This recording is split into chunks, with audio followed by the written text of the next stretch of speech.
चलिए आज आपको सुनाते हैं हरितपुर गांव की एक बड़ी ही दिलचस्प कहानी।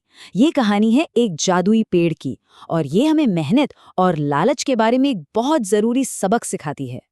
तो इस कहानी में आगे बढ़ने से पहले एक सवाल पर जरा सोचते हैं कि ये जो असली जादू होता है, ये है क्या?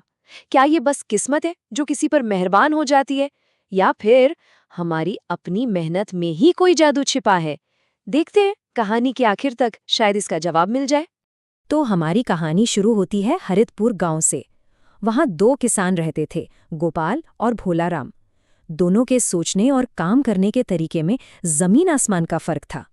एक तरफ था गोपाल, जो बहुत ही मेहनती, ईमानदार और सबके लिए अच्छा सोचने वाला इंसान था। दिन रात अपने छोटे से खेत में पसीना बहाता था। और दूसरी तरफ था भोलाराम, जो एकदम लालची, कामचोर और दूसरों की तरक्की से जलने वाला था। बस रातों रात अमीर बनने के सपने देखता था। इन दोनों का यही फर्क हमारी पूरी कहानी की नींव है। अब देखिए, गोपाल इतना भला इंसान था, पर इसका ये मतलब नहीं था कि उसकी जिंदगी फूलों की सेज थी।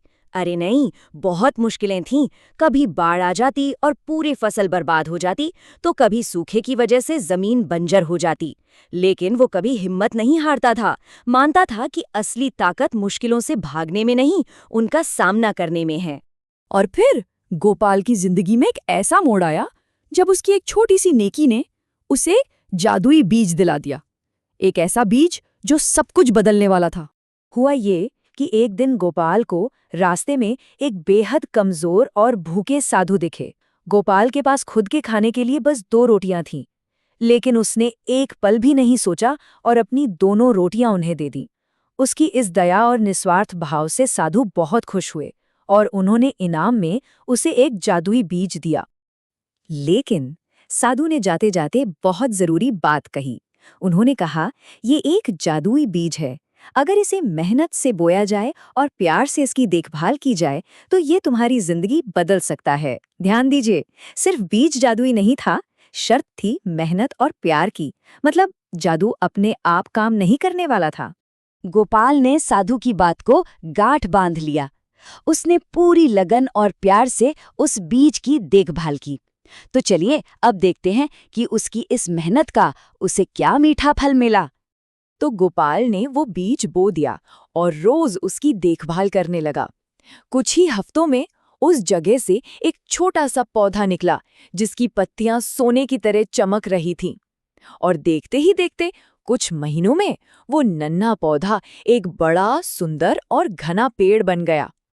और फिर वो हुआ जिसकी गोपाल ने कभी कल्पना भी नहीं की थी। उस पेड़ पर बड़े ही अजीब फल लगने लगे, जो सूरज की रोशनी में बिल्कुल सोने की तरह दमकते थे। ये कोई मामूली फल नहीं थे। जब गोपाल ने हिम्मत करके एक फल तोड़ा और उसे खोला, तो उसकी आंखें फटी की फटी रह गईं। उस फल के अंदर से सोने के चमकते हुए सिक्के गिरने लगे। ये उसकी दया और सालों की मेहनत का फल था, जो अब उसे मिल रहा था। अब देखिए, किसी के पास अचानक इतना पैसा आ जाए तो ये उसके चरित्र की असली परीक्षा होती है। लेकिन गोपाल बदला नहीं, वो लालची नहीं बना। उसने उन पैसों से अपने टूटे फूटे घर की मरम्मत करवाई, अपने बेटे को एक अच्छे स्कूल में भेजा और तो और गांव के दूसरे जरूरतमंद लोगों की भी मदद की। उसने दौलत को सिर्फ उड़ाया नहीं, बल्कि उससे सबका भविष्य संवारा। लेकिन कहते हैं ना, जहां अच्छाई होती है वहां बुरी नजर भी पहुंच ही जाती है। तो अब कहानी का रुख भोलाराम की तरफ मुड़ता है और हम देखते हैं कि लालच का सच कितना कड़वा हो सकता है। भोलाराम दूर से ही गोपाल की ये तरक्की देख रहा था और अंदर ही अंदर जल रहा था। उसे ये तो समझ आ गया था कि इस पेड़ में कोई राज है। और जैसे जैसे गोपाल की खुशहाली बढ़ रही थी, वैसे वैसे भोलाराम का लालच और भी बढ़ता जा रहा था। उसे बस वो सोने के फल दिख रहे थे, उसके पीछे की मेहनत नहीं। और आखिर में एक काली रात में जब सब सो रहे थे, भोलाराम चुपके से गोपाल के खेत में घुस गया। उसने सोचा कि बिना मेहनत किए अमीर बनने का यही मौका है। उसने पेड़ से ढेरों फल तोड़े और गठरी में बांधकर अपने घर ले गया। भोलाराम तो खुशी से फूला नहीं समा रहा था। उसे लगा कि बस अब उसकी किस्मत चमकने वाली है। पर सवाल ये है कि क्या उसके तोड़े हुए फलों में भी वही जादू था जो गोपाल को गिला था?